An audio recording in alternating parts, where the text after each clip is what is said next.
జగన్మోహన్ రెడ్డి హయాంలో ఏ స్థాయిలో రాష్ట్రంలో దోపిడీ జరిగిందో కళ్ళకి కట్టే ఉదంతం ఇది. ఆయన నాయకత్వంలో మాఫియా రాజ్యం ఎలా చెలరేగిపోయిందో నిరూపించే ఘటన ఇది. కాకినాడ పోర్టు, కాకినాడ సెజ్లో 3600 కోట్ల విలువైన వాటాని కారు చౌకగా కొట్టేయడానికి జగన్మోహన్ రెడ్డి ఎట్లా కుట్ర పన్నాడో, బెదిరించి ఎట్లా తన సొంతం చేసుకున్నాడో తెలిస్తే ఎవరైనా నోరు వెళ్ళబెట్టాల్సిందే. కాకినాడ పోర్టు, కాకినాడ సెజ్ అంటే స్పెషల్ ఎకనామిక్ జోన్, వీటి మీద జగన్ కళ్ళు పడగానే వాటిని ఆయన సొంతం చేయడానికి జగన్ బాబాయ్ వైకాపా ఎంపీ వైవి సుబ్బారెడ్డి కొడుకు విక్రాంతరెడ్డి ఎన్ని దుశ్చర్యలకి పాల్పడ్డారో ఇప్పుడు వెలుగులోకి వచ్చింది.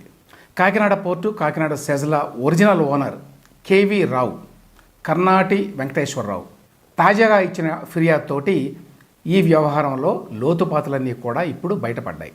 మేం చెప్పినట్టు వినకపోతే మీతో పాటు మీ కుటుంబ సభ్యులపైన అక్రమ కేసులు పెడతాం, అరెస్టు చేసి జైలుకు పంపిస్తాం, మీ వ్యాపారాలని ముయించేస్తాం అని చెప్పి నన్ను బెదిరించారు అని కేవీ రావు ఇప్పుడు తాజాగా ఏపీసీఐడికి ఇచ్చినటువంటి ఫిర్యాదులో ఆరోపించాడు.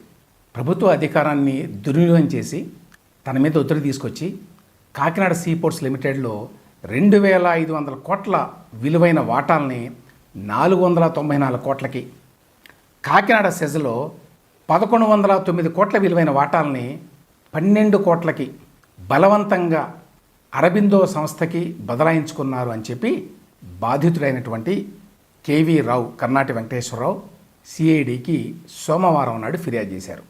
జగన్మోహన్ రెడ్డి మీ వాటాలు కావాలంటున్నారు, మీరు కనుక కాదు అని అంటే మీకు జైలే గతి అని బెదిరించారట. ఈ మేరకి ఆయన ఇచ్చిన ఫిర్యాదు మీద సిఐడి కేసు కూడా నమోదు చేసింది. ఇప్పుడు కేవీ రావు ఫిర్యాదు ప్రకారం మొత్తంగా 3000 కోట్ల మేర ఆయన ఆస్తుల్ని జగన్ అండ్ కో దోచుకున్నారు.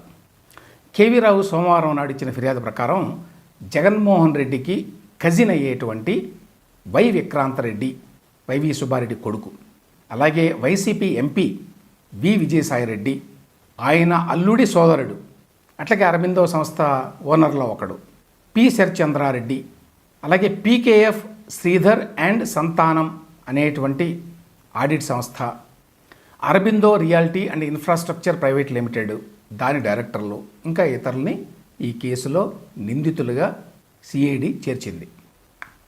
ఎంత పకడ్బందీగా పట్టపగలే ఈ దోపిడీకి పాల్పడ్డారో కేవీ రావు తన ఫిర్యాదులో వివరంగా పేర్కొన్నాడు.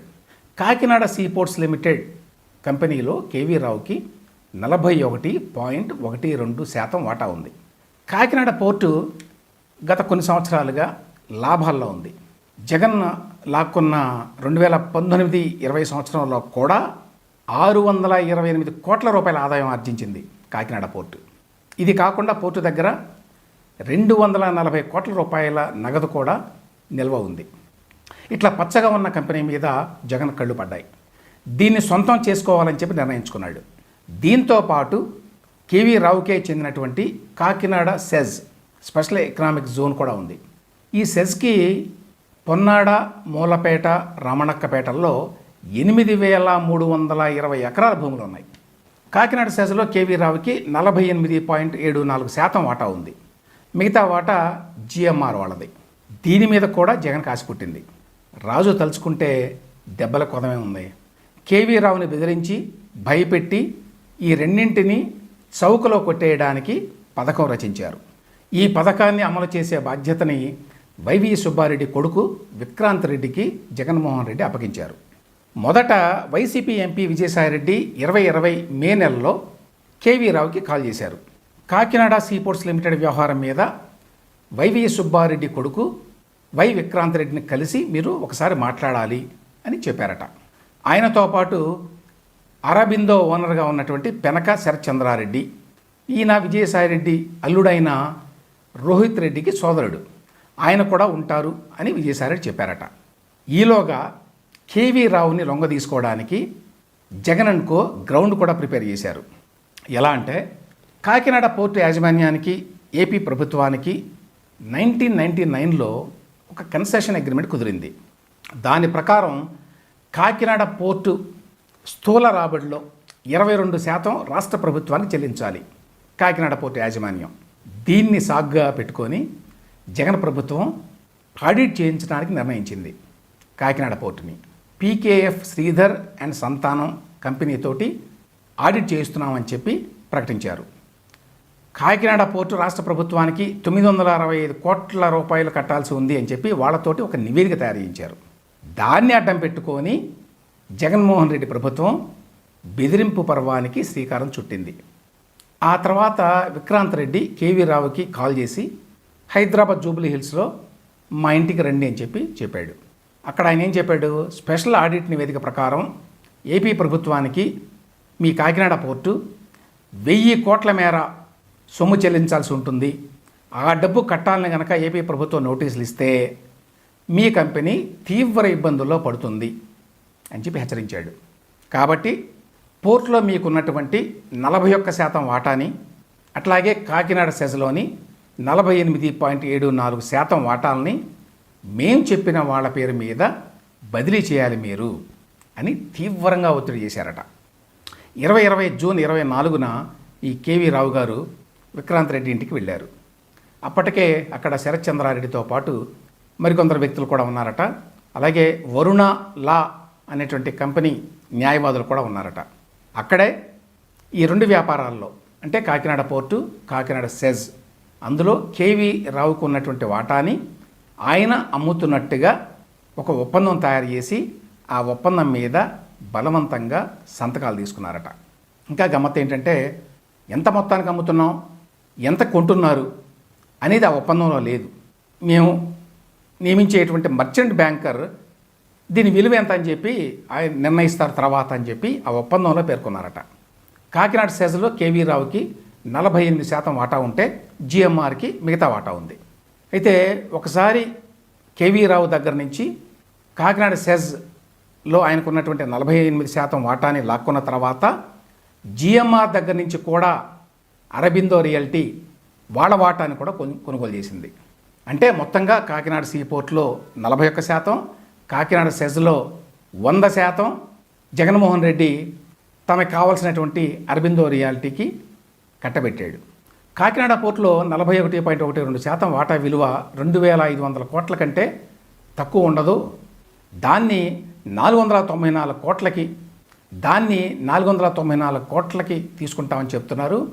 అలాగే కాకినాడ సెజ్లో కేవీ రావుకున్న వాటా విలువ 1100 కోట్లు ఉంటే దాన్నేమో 12 కోట్లకి లాగేసుకుంటామని చెప్తున్నారు. ఇది అన్యాయం, ధర్మం కాదు అని చెప్పి కేవీ రావు గారు విక్రాంత్ రెడ్డితో అన్నారట. అప్పుడు విక్రాంత్ రెడ్డి ఏమన్నాడో తెలుసా, అరబిందో సంస్థ పేరు మీద చట్టబద్ధంగా ఈ వాటాల బదిలీ కావాలి కాబట్టే ఇదిగో ఈ మాత్రం ఈ 494 కోట్లు చెల్లిస్తున్నాం కాబట్టి ఇస్తున్న దాంతో సరిపెట్టుకోవాలి అని చెప్పి విక్రాంత్ రెడ్డి కేవీ రావుని బెదిరించారట. అంతేకాదు చెప్పినట్టు వినకపోతే తీవ్ర పర్యవసానాలు ఎదుర్కోవాల్సి ఉంటుంది అని కూడా హెచ్చరించారట.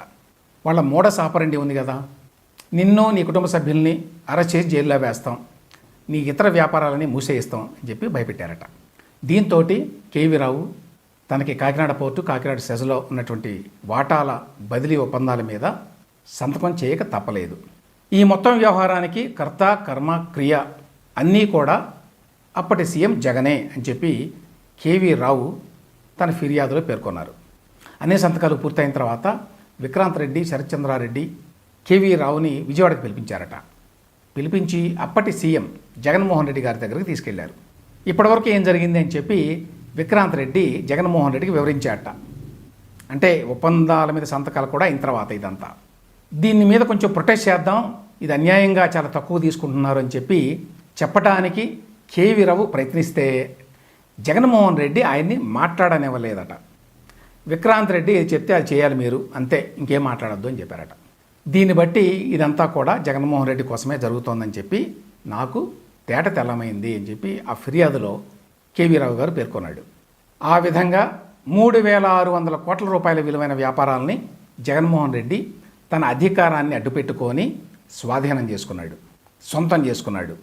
కాకినాడ పోర్టు అరబిందో రియాలిటీ చేతులకు వెళ్ళిపోయిన తర్వాతే రేషన్ బియ్యం స్మగ్లింగ్ విచ్చలవిడిగా జరుగుతుందని చెప్పి civil supplies minister Nadendla Manohar ఈ మధ్యనే ఆరోపించడం తెలుసు మనకి. అప్పుడే కాకినాడ పోర్టు గురించి కూడా అందరికీ తెలిసింది. ఏదేమైనప్పటికీ ఇటువంటి ఫిర్యాదు దేశ చరిత్రలోనే బహుశా మొదటిదై ఉంటుంది. ఒక పోర్టుని ఒక సెజ్ని బెదిరించి ఎత్తుకెళ్ళారు అనే ఆరోపణని మనం ఎప్పుడు వినున్నాం. దీని మీద ఇప్పుడు ఏపీసీఐడి ఎంత లోతుగా విచారించగలదో తెలియదు. ఈ దందాన్ని రుజువు చేసి దోషుల్ని శిక్షించకపోతే మన దేశంలో ఆంధ్రప్రదేశ్లో రాజ్యం వీరభోజ్యం అని సరిపెట్టుకోవాల్సిందే.